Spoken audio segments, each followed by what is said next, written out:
ભક્તિ રે કરવી એને રાંક થઈને રેવું પાનબાઈ, મેલવું અંતરનું અભિમાન રે.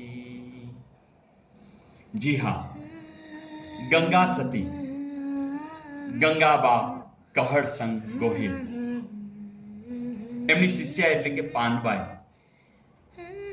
ગંગા સતીના ભજનો જ્યારે જ્યારે આપણે સાંભળીએ છીએ ત્યારે ભક્તિની જે એને મહાનતા બતાવી છે, ભક્તિનો જે સદુપયોગ બતાવ્યો છે, જીવનના તરબોળ થવાની જે વાત છે, આપણા મનુષ્ય જીવન જે મળ્યું છે એ ક્ષણિક છે, તો એનો યોગ્ય રીતે ઉપયોગ થાય એવી જબરજસ્ત વાત એમણે સતત 52 દિવસ સુધી એમના શિષ્ય પાનબાઈને કર્યા કરી, અને એ આજે ભજન રૂપે આપણા સૌના કંઠે છે.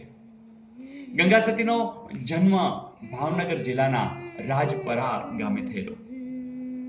હું તો કહીશ કે યોગ માર્ગ ઢાળે છેતરાણા? ના, બિલકુલ છેતરાણા નહોતા. જ્ઞાન માર્ગે ચિતડા ચોરાણા? જી હા, એમના ચિતડા ચોરાઈ ગયા હતા.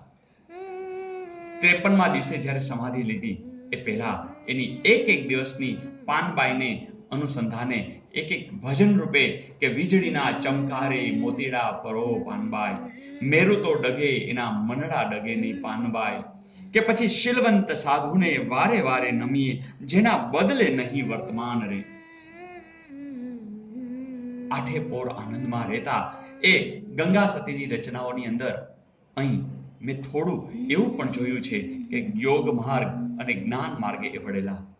હવે અહીં આપણે ઢાળે છેતરાણા એમાં 18 દેખાતા હશે અને છેતરાણાના 46 દેખાતા હશે, તો 18 46 એના જન્મથી ચોરાણા એટલે કે 94 સુધી એની જે જીવન છે, જીવન લીલા છે, એને જબરજસ્ત આપણને ઘણી બધી રચનાઓ દ્વારા, ભજન દ્વારા એમણે જીવનના જે મર્મો છે એને વર્ણવાનો પ્રયાસ કર્યો છે. ગંગા સતી એ આપણા ગુજરાતી સાહિત્યની અંદર એક જબરું વ્યક્તિત્વ 1846 થી 1894 સુધીનું. મિત્રો, સાહિત્ય આપણું ગુજરાતી એટલું બધું જબરજસ્ત છે કે તમે જેમ જેમ આ જાણતા જશો ત્યારે તમને એ દરેક સાહિત્યકારો તરફી માન થતું જશે અને તમને પણ થશે કે ચાલો સાહિત્યને આપણે પણ ફેંદવું છે. તો મિત્રો, ગંગા સતી વિશે આટલું પૂરતું છે.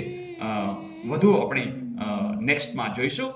તો ફરીથી આ વિડીયો જરા બીજી વાર પણ જોઈ લેજો, તો જે મુખ્ય વાતો છે એ આ સંદર્ભે તમે ચોક્કસ યાદ રાખી શકશો. Okay, all the best.